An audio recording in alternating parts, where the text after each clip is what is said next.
Hello students, welcome to maths class. हम 8th class में अपना न्यू चैप्टर स्टार्ट कर रहे हैं, अंडरस्टैंडिंग क्वाड्रिलेटरल्स। ठीक है, तो न्यू चैप्टर है, आप ये फर्स्ट लेक्चर है आपका इस चैप्टर का। तो आपने ध्यान से देखो कि क्वाड्रिलेटरल को करने से पहले हम इसके कुछ की पॉइंट्स हैं वो क्लियर कर लेते हैं। तो जैसे कि सबसे पहले आता है प्लेन सरफेस। प्लेन सरफेस क्या है? कोई भी प्लेन पेपर है या ये बोर्ड है अपने पास प्लेन है, तो ये क्या होगी आपकी प्लेन सरफेस होगी। ठीक है, और इस सरफेस के ऊपर हम कुछ भी कर्व वगैरह बना सकते हैं। जैसे कि हमने ये कर्व बना दी, ये कर्व बना दी। कर्व किससे बनती है? पॉइंटों से बनती है। जैसे कि कोई भी पॉइंट्स हमारे पास 2 पॉइंट है, इन दोनों पॉइंट को ऐसे मिलाएंगे तो भी कर्व, ऐसे मिलाएंगे तो भी कर्व होगी। ठीक है, तो यहाँ इन किसी भी सरफेस के ऊपर, प्लेन सरफेस के ऊपर हम क्या कर्व को ड्रॉ कर सकते हैं। तो कर्व क्या है? तो पहले हम कर्व को हम डिफाइन करेंगे। कर्व क्या होती है? कर्व इज ए शेप और ए लाइन। कर्व क्या है? कोई भी शेप और लाइन है which is smoothly drawn in a plane. किसी भी प्लेन में हम किसी भी शेप को या लाइन को ड्रॉ करते हैं स्मूथली, वो क्या होगी आपकी कर्व होगी। तो एक सिंपल कर्व होती है आपके पास। सिंपल कर्व क्या है?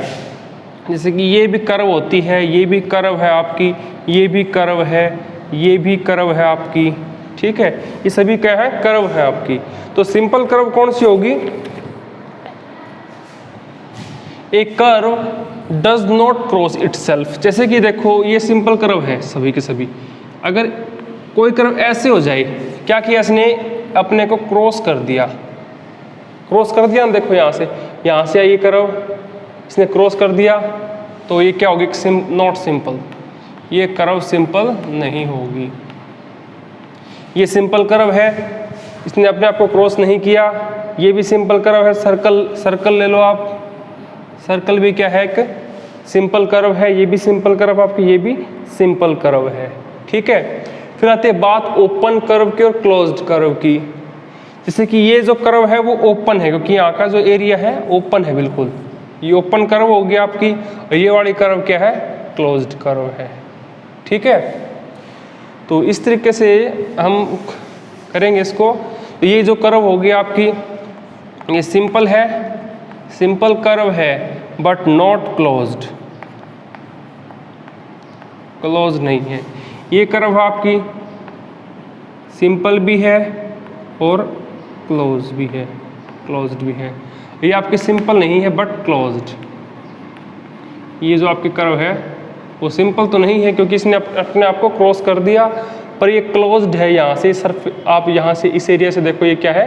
क्लोज्ड सरफेस, क्लोज्ड कर्व आपकी है। सिंपल नॉट क्लोज्ड, सिंपल भी है, क्लोज्ड भी है, not simple but closed.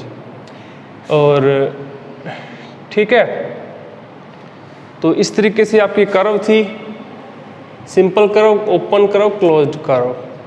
Now next topic है हमारे पास पॉलीगन्स। पॉलीगन क्या है?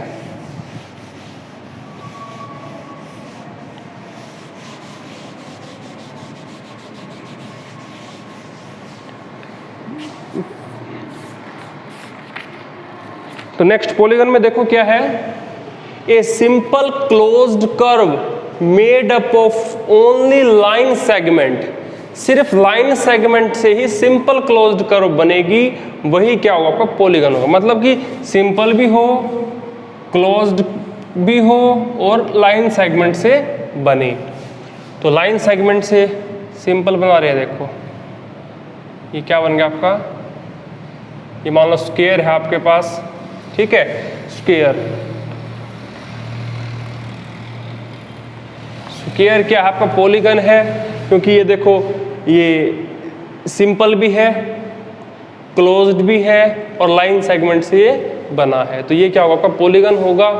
ठीक है, तो पॉलीगन ये था आपके पास। जैसे कि ये देखो, ये लाइन सेगमेंट तो है बट ये क्लोज्ड भी है, पर सिंपल नहीं है क्योंकि इसने क्रॉस कर दिया। तो ये पॉलीगन हमारा नहीं होगा, नॉट पॉलीगन, नॉट। ये आपका पॉलीगन होगा। ट्रायंगल है, पेंटागन है, रेक्टेंगल है। ठीक है, ये सभी क्या है? पॉलीगन्स आपके पास। इस टाइप से जो फिगर होगी वो आपकी पॉलीगन की नहीं होगी। तो नेक्स्ट है हमारे पास क्लासिफिकेशन ऑफ पॉलीगन्स। पॉलीगन की क्लासिफिकेशन देखो क्या क्या है।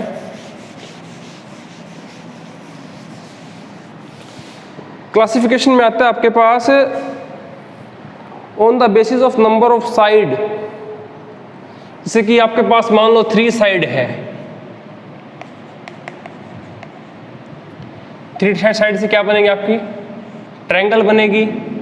4 साइड है, 4 साइड से स्क्वायर भी बन सकता है, रेक्टेंगल भी बन सकती है, रोम्बस भी बन सकता है, ट्रेपेजियम भी बन सकती है। ठीक है, ये सभी क्या होंगे आपके क्वाड्रिलेटरल बोलते हैं इनको। 3 साइड होगी इसको ट्रायंगल बोलेंगे, और 4 साइड में क्या बनते हैं आपके क्वाड्रिलेटरल बनते हैं। अगर 5 साइड हैं तो क्या बनेंगे पेंटागन बनेगा आपका। ठीक है, 6 लाइन है, 6 साइड है तो क्या बनेगा आपका हेक्सागन बनेगा इस टाइप से। 7 साइड में हेप्टागन, 8 साइड में ऑक्टागन, 9 साइड में नोनागन, इस टाइप से 10 और हमारे मतलब कि 7 या 8 तक ही हमारी जो साइड्स यूज होंगी। तो ये थे आपके पॉलीगन्स, सभी पॉलीगन हैं आपके ये।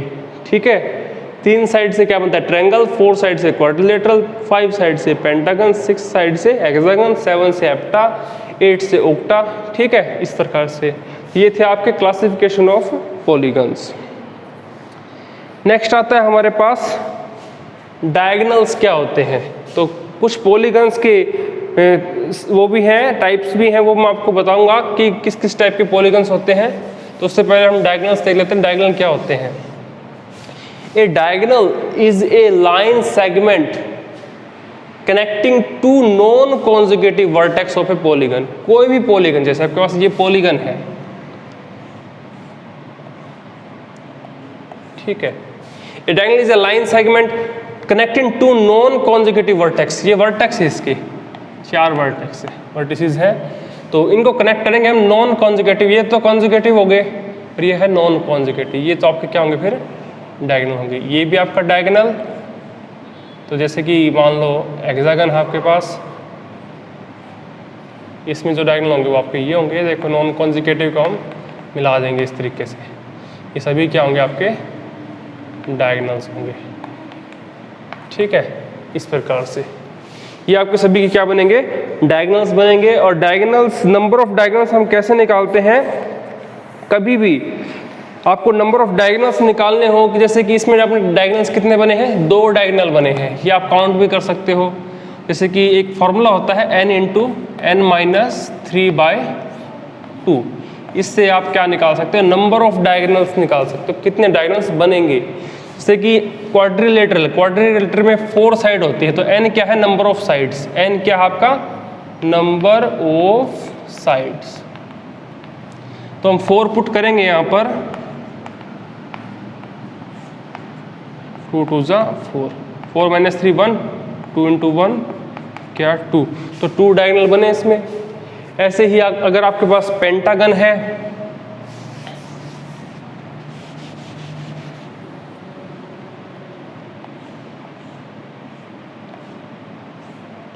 ठीक है, तो पेंटागन में 5 π-3/2, तो इसमें कितने बनेंगे 5 डायगोनल बनेंगे। जैसे कि 1 2 3 4 और ये बनेंगे आपके 1 2 3 एंड 4, इसमें 4 बने आपके, और जो 5th है वो आपका ये बड़ा हो जाएगा। ठीक है, 5 डायगोनल बन गया आपके इसके पेंटागन में। अगर आपको हेक्सागन में बनाने हैं तो क्या करना, आपने n की वैल्यू 6 पुट करनी है, 6 - 3/2, तो 6 × 3/2, तो इसमें बनेंगे आपके 9 डायगोनल्स। तो इस तरीके से आप नंबर ऑफ डायगोनल्स निकाल सकते हो किसी भी पॉलीगन के। ठीक है, इस फॉर्मूले से। तो ये थे आपके डायगोनल्स। और फिर आता है आपके पास, और डायगोनल निकालते कैसे वो मैंने बता दिया आपको, नंबर ऑफ डायगोनल निकालने का फॉर्मूला आपका ये। नेक्स्ट आता है आपके पास इंटीरियर और exterior of a closed curve. किसी भी कर्व का इंटीरियर और एक्सटीरियर पार्ट कौन सा होता है। जैसे कि कोई भी कर्व है तो ये जो पार्ट होगा वो इसका इंटीरियर पार्ट होगा। कौन सा पार्ट होगा? इंटीरियर। और ये जितना भी पार्ट है बाहर का, ये जो पार्ट होता है वो आपका एक्सटीरियर पार्ट होता है। ठीक है, ये इंटीरियर पार्ट है और ये आपका किसी भी क्लोज्ड कर्व का एक्सटीरियर पार्ट होगा। ठीक है, ये थे आपके इंटीरियर और एक्सटीरियर पार्ट। देन आता है आपके पास convex and concave polygon. Convex और कनकेव, कन्वेक्स और कनकेव देखो कौन कौन से होंगे आपके पास। जैसे कि मान लो कोई भी पॉलीगन है, ये पॉलीगन है आपका, ठीक है, तो इसके जो डायगोनल्स देखने हमने, क्या देखना है? डायगोनल्स पे, डायगोनल्स से बताएंगे कि ये कन्वेक्स है या कनकेव है।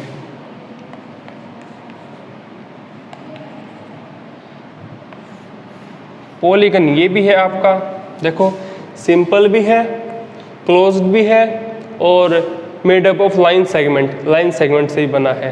तो ये भी आपका क्या है? पॉलीगन है, ये भी आपका पॉलीगन है। इसके जो डायगोनल्स हैं वो देखो, डायगोनल का जितना भी पोर्शन है वो इंटीरियर पार्ट में ही है। इसके डायगोनल देखो आप, वर्टेक्स को मिलाया, इसके वर्टेक्स को मिलाया, पर इसका जो ये डायगोनल था, इसका जो पोर्शन आया वो एक्सटीरियर पार्ट में आ गया। अगर आपका डायगोनल पोर्शन, डायगोनल का जो पोर्शन है वो इंटीरियर पार्ट में है तो आपका कैसा होगा? कन्वेक्स होगा। और अगर एक्सटीरियर पार्ट में आता है, एक भी डायगोनल एक्सटीरियर पार्ट में आ जाए तो आपका क्या बनेगा? वो कॉनकेव बन जाएगा। ठीक है, इस बात का आपने ध्यान रखना, कन्वेक्स और कनकेव पॉलीगन में। पॉलीगन ये भी है, पॉलीगन ये भी है, पर इसका जो डायगोनल है वो आपका इंटीरियर पार्ट में है, सभी के सभी डायगोनल, तो ये आपका कन्वेक्स होगा। और कोई एक भी अगर डायगोनल अगर एक्सटीरियर पार्ट में आता है, उसका पोर्शन एक्सटीरियर में आता है, तो आपका क्या बनेगा? कॉनकेव पॉलीगन बन जाएगा। ठीक है, तो ये थे आपके कनकेव और कन्वेक्स पॉलीगन। नेक्स्ट है आपके पास रेगुलर और एंड इरेगुलर पॉलीगन।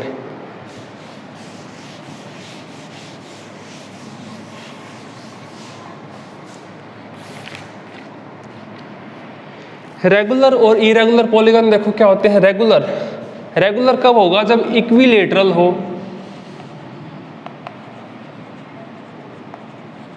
और इक्वी एंगुलर हो। इक्विलेटरल का मतलब क्या है? Equal side, and equi angular equal angle.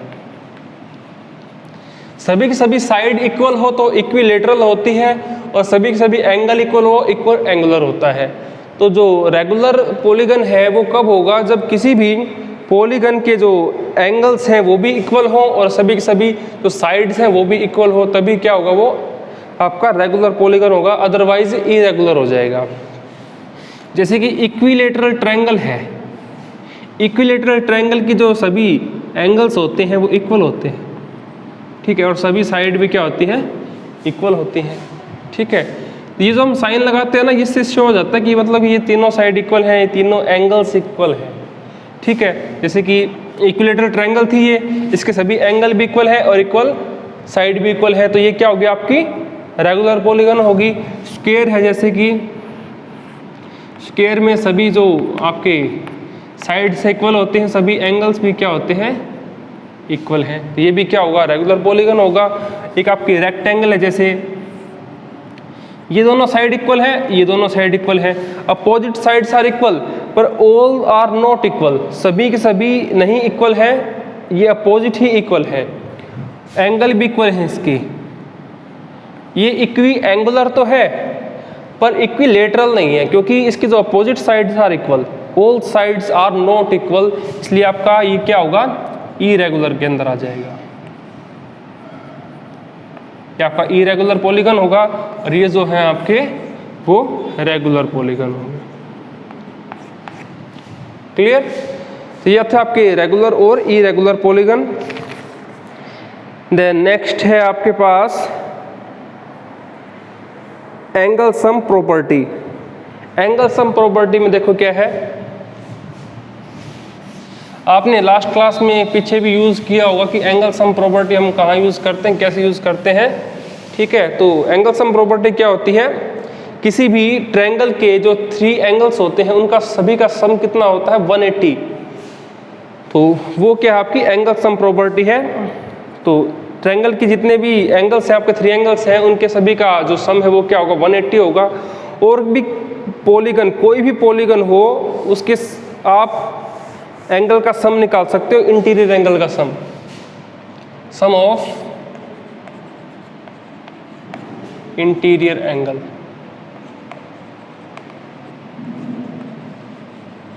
Of a polygon,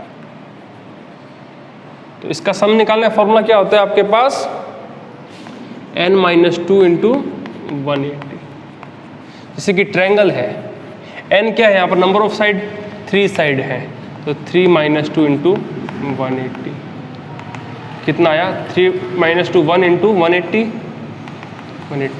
तो ट्रायंगल के एंगल का सम, इंटीरियर एंगल का सम कितना होता है 180 होता है। मान लो आपके पास स्क्वायर है, रेक्टेंगल है, रोम्बस है, कोई भी क्वाड्रिलेटरल हो तो उसका कैसे निकालेंगे 4 - 2 इंटू 180। तो 4 - 2 2 इंटू 180 कितना आएगा 360। तो कोई भी क्वाड्रिलेटरल हो उसके सभी एंगल का सम कितना होता है 360 होता है। ये हम इस फॉर्मूले से हम निकाल सकते हैं। ये सम ऑफ इंटीरियर एंगल निकालने का फॉर्मूला है आपके पास। अगर मान लो आपका 5 साइड है आपके पास, तो पेंटागन है कोई भी,